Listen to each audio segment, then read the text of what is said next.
Hey guys, so for this project, I decided to do some research on a job that I might be interested in pursuing. Originally, I wanted to be a counselor of some sort, and the more I think about it, the more I'm leaning towards grief counseling. And so I started doing some research, and along with grief counseling came a funeral director and working in the funeral industry, and I thought that was really interesting, and I thought it would be kind of fun to learn more about that. So I decided to interview one of my friends that works at a funeral home not too far away from where I live and kind of ask her perspective on it. And it was really interesting what I found out. Her name's Taylor, so if I refer to Taylor, that's who I'm talking about. She works in a funeral home, and it's a very small funeral home just because it's a small town, but it keeps them very busy. It's on a reservation, or I guess I should say it takes care of an Indian reservation, and so they have a lot of funerals with the community as well as with the reservation, and so that keeps them on their toes. Her common jobs in the industry, so she is not a mortician. She's currently going to school to try to become one, and I don't really know the difference between a funeral director and a mortician, but a mortician primarily is in charge of taking the body and prepping it.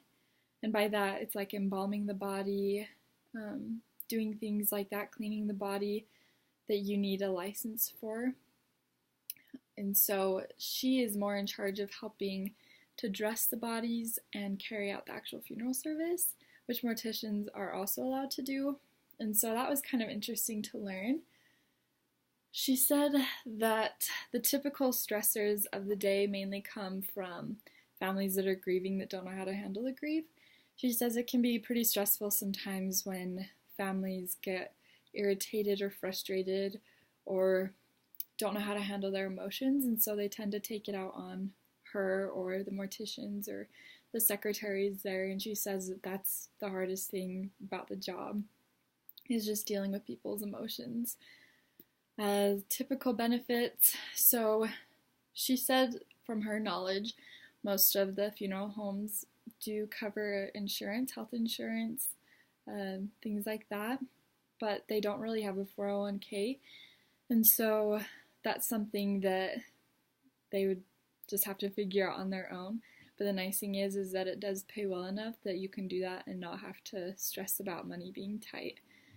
Common job tasks are for her meeting with families, planning funerals, creating service folders for the services, walking the family kind of through what has to happen from as soon as the person passes away till up until the burial or cremation of their choice. And so that's just her job tasks. Educational requirements. So as a secretary, you don't really need to have requirements for that kind of job. You just basically, at least in a small town, you just have to pass an interview and meet the qualifications.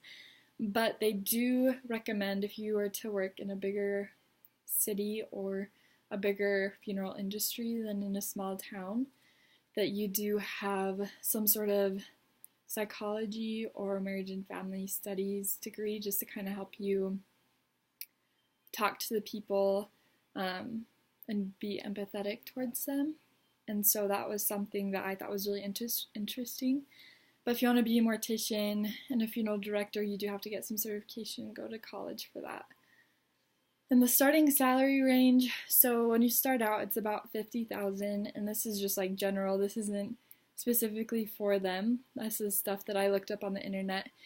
And depending on if you continue to be a funeral director or if you move on to be a mortician, you can go all the way up to $150,000 plus.